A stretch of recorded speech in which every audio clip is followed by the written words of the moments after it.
বন্ধুরা, দেখতেই পাচ্ছ আমি কিন্তু অনেক সবজি কেটে ফেলেছি, তাই না?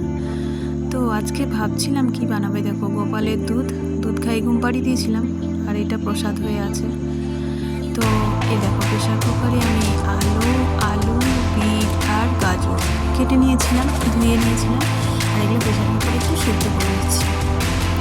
বেশি অয়েলের মধ্যে ভাজাভুজি ওই জিনিসটাও ভালো না, বাচ্চারাও খাবে, তো তাই আমি একটু জল দিয়ে দিচ্ছি।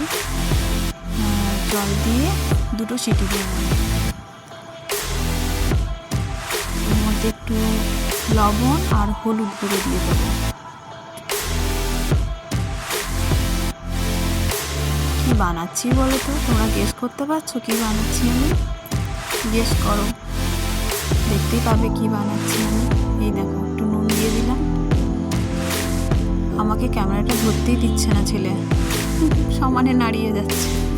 এই দেখো, ব্যাটারটা বানানোর জন্য কালো জিরে, বেসন, নুন, শুকনো লঙ্কার গুঁড়ো একটু, আর একটু হলুদ, ওগুলো নিয়ে নিয়েছি ব্যাটার করার জন্য। আর এখানে নিয়ে নিয়েছি আদা লঙ্কা থেতো করা, আর একটু নারকেল, আর এখানে ধনে পাতা। দেখতে পেলে আমি তেলের ফোড়নে দিয়ে দিয়েছি, একটু সাদা তেল দিয়েছি, তার মধ্যে একটু জিরে, আর আমার কাছে অল্প বাদাম ছিল, যা ছিল সেটা দিয়ে দিয়েছি। এই দেখো, এবার কিন্তু নারকেলগুলো দিয়ে দিলাম। নারকেলটা একটু ভাজা ভাজা হয়ে যাক, তাহলেই দেখবে খুব সুন্দর একটা সেন্ট উঠবে। খুব সুন্দর একটা গন্ধ উঠে যাবে। এরপর তুমি মধ্যে কিন্তু আদা আর যে লঙ্কাটা থেতো করে রেখেছিলাম সেটা এর মধ্যে দিয়ে দিলাম।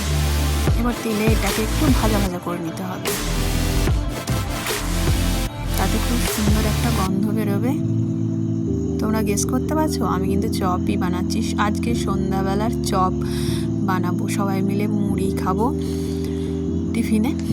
তো বাইরে এখানে আমাদের একদম চপ ভালো লাগে না খেতে, বাজে চপ খেতে। ওই জন্য মাঝে মাঝে যখন খেতে ইচ্ছে করে তখন আমি ঘরে বানিয়ে ফেলি। এই দেখো, সিদ্ধ করেছিলাম, দেখেছিলে একদম অল্প জল দিয়েছিলাম, তো খুব সুন্দর সিদ্ধ হয়ে গেছে। আর অনেকে কী করে, সবজি সিদ্ধ করে আর জলটা ফেলে দেয়। আমি কিন্তু সেদ্ধ করা জলটা রেখে দিই, ফেলে দিই না, তাতে তো ভিটামিনসগুলো সব চলেই যায় ফেলে দিলে। এই দেখো, আমি ভাজা ভাজা করে নিচ্ছি, একটু ম্যাশ করেও নেবো, মানে আলাদা করে করতে হবে না, ওই খুন্তির ডগাতেই সব ম্যাশ হয়ে যাবে। একটু শুকনো শুকনো করে নামিয়ে নিতে হবে।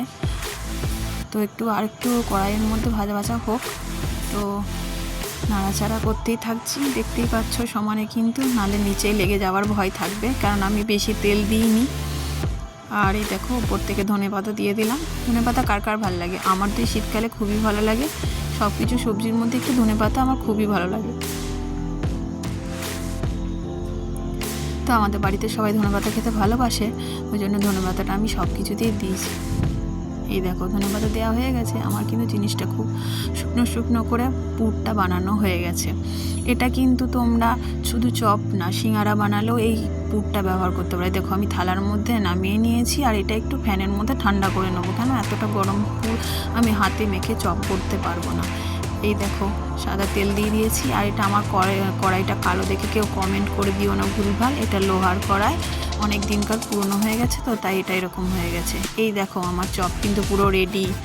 দোকানের চপের মতন লাগছে না অনেকটা দেখতে?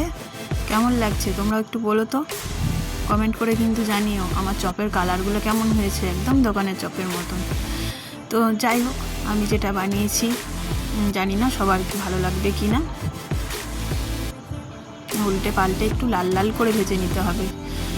আর এটা তোমরা সস দিয়ে শুধুও খেতে পারো, আর যারা মুড়ি দিয়ে খেতে ভালোবাসে সন্ধ্যেবেলায় চপ, তো তারাই মুড়ি দিয়েও খেতে ভালোবাসে। এই দেখো, আমি যেমনি চপ, মুড়ি আর একটা কাঁচা লঙ্কা সঙ্গে নিয়ে নিয়েছি।